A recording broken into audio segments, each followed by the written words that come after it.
En Afrique de l'Ouest, comme dans de nombreux pays en développement, la gestion des déchets de toutes sortes est une préoccupation de grande importance.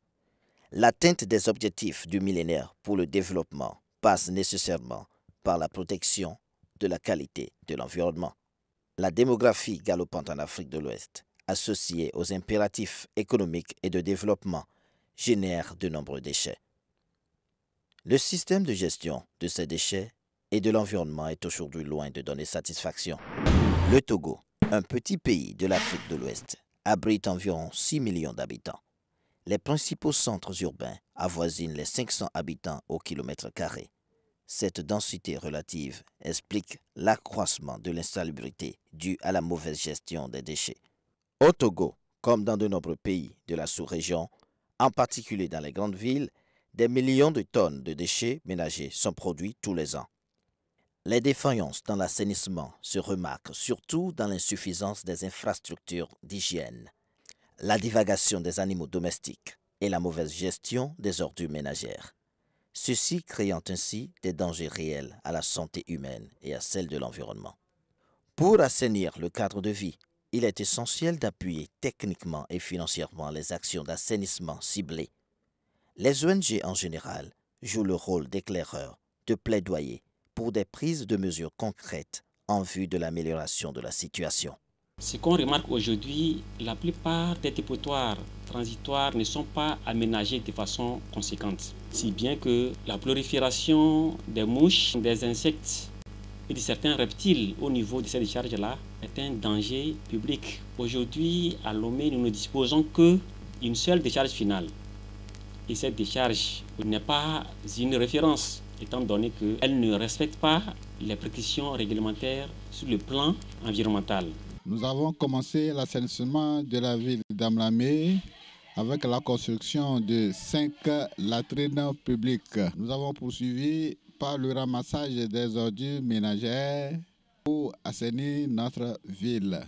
Nous avons fait une sensibilisation au niveau de la population pour l'internement des animaux domestiques. Dans le cadre de la promotion de la traîne publique dans les marchés, dans les familles, nous subventionnons la construction de la traîne à chasse-eau dans les marchés, dans les familles également, pour éviter les odeurs qui sont dues aux latrines à fosse sèche, susceptibles de polluer l'environnement. La santé de tous dépend de celle de notre cadre de vie. La promotion de l'assainissement participatif au Togo est aussi un facteur déterminant pour l'amélioration des conditions de vie des populations. Chaque acteur doit y jouer sa partition. Pays sahélien et continental, le Burkina Faso est un vaste pays de 274 000 km² avec une population d'environ 12 millions d'habitants. Au nombre des menaces à l'environnement figurent indéniablement les déchets ménagers. Le sachet plastique en particulier est aujourd'hui presque dans tous les usages des populations, tant en ville qu'en campagne. J'utilise les sachets pour mes clients. Ils sont pratiques et utilisables parce qu'ils protègent le pain contre les mouches, la poussière et beaucoup de choses. La commune de Ouagadougou génère annuellement 300 000 tonnes d'ordures ménagères, dont 15% de ces déchets-là sont composés de déchets plastiques non biodégradables. Dans la nature, ils empêchent l'infiltration de l'eau dans le sol, voire la perturbation des cultures. Leurs incinérations laissent échapper des gaz à effet de serre. La société civile, aux côtés de l'État, essaie dans la mesure du possible d'apporter des réponses à la dégradation de l'environnement urbain. Naturama œuvre depuis une vingtaine d'années dans la conservation de la nature. Le Burkina Faso est l'un des pays où on compte le plus grand nombre d'organisations de la société civile dans la sous-région. Beaucoup de ces organisations intègrent dans leurs actions la lutte contre la pollution, contre les déchets, de quelque origine que ce soit. Si certains ont emprunté la voie communautaire pour marquer leur éco-citoyenneté, d'autres ont choisi la valorisation de ces déchets spéciaux. L'activité nourrit son homme parce qu'il y a des bonnes volontés qui sont sensibles à l'activité, qui nous commandent des pavés, des petites surfaces, des bordures de fleurs. Le sachet plastique est au quotidien du citoyen dans tous les ménages. Il reste particulièrement nocif pour notre environnement. Un appel à tous les citoyens de sorte à ce que les sachets plastiques disparaissent de notre cadre de vie. Ne serait-il pas possible de limiter leur utilisation et d'opter pour des emballages biodégradables? Le Bénin est un petit pays côtier de l'Afrique de l'Ouest avec environ 114 000 km² pour 8 millions d'habitants. L'écotourisme peut être source substantielle de revenus pour les communautés dans plusieurs localités au Bénin. Mais la prolifération des déchets reste une grande faiblesse.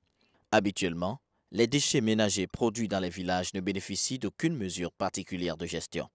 Avant la mise en place de nos services de guidage et de camping, nous avons eu à suivre des formations sur la collecte des déchets. Monsieur le coordinateur même a organisé une compétition village propre et ça a fait que notre village est propre comparativement au passé, ce qui a permis aux touristes de venir en masse.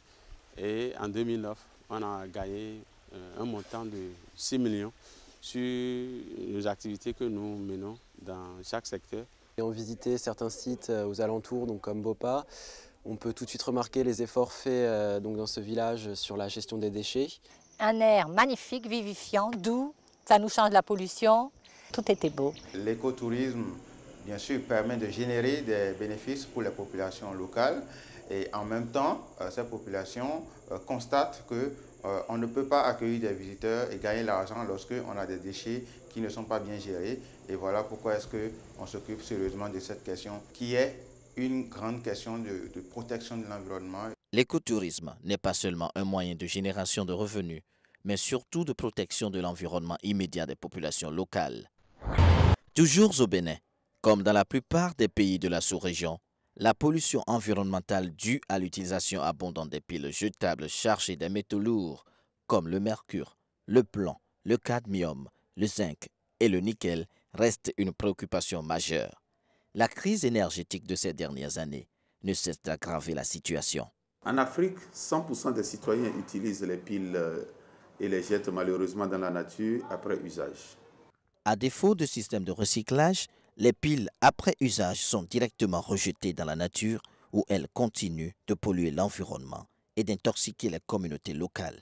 Ces composants toxiques, très persistants dans le temps, pénètrent plus ou moins rapidement et directement les chaînes alimentaires, exposant l'homme, les animaux et les plantes à une intoxication lente mais certaine. Mieux, les zones humides constituent les plus grands réceptacles et qui continuent d'être considérés comme de grands dépotoirs alors qu'elles fournissent la majeure partie des ressources utiles à l'homme.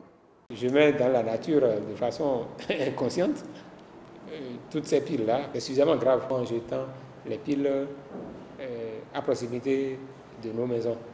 Faute de structure de pré-collecte, je me rends davantage compte du danger que les piles constituent pour nous. Les métaux lourds absorbés provoquent des lésions caustiques. Ils s'accumulent spécifiquement dans différents organes, tels que les reins, le foie et le cerveau, entraînant des troubles divers et variés propres à chaque métal. Sont observés des troubles de l'audition, de la vue, une atteinte osseuse et du système nerveux. Notre souhait est de parvenir à une vraie prise de conscience de tous et à un partenariat durable pour recycler les piles que nous collectons afin que l'environnement soit sain au profit des communautés les plus vulnérables. En attendant, Chaque citoyen doit s'engager à contribuer à la collecte des piles jetables dans son environnement immédiat. L'alternative solaire est une solution à promouvoir pour la réduction substantielle des piles jetables dans notre sous-région. Cet état des lieux de l'Afrique de l'Ouest sur l'environnement a permis aux unes et aux autres de cerner de façon plus adéquate les enjeux environnementaux auxquels elle est confrontée. C'est alors une occasion pour étendre davantage le tapis rouge pour des projets de développement durable en faveur de la sous-région. Gawa semble s'approprier une figure de proue pour l'atteinte des objectifs du millénaire pour le développement en Afrique de l'Ouest.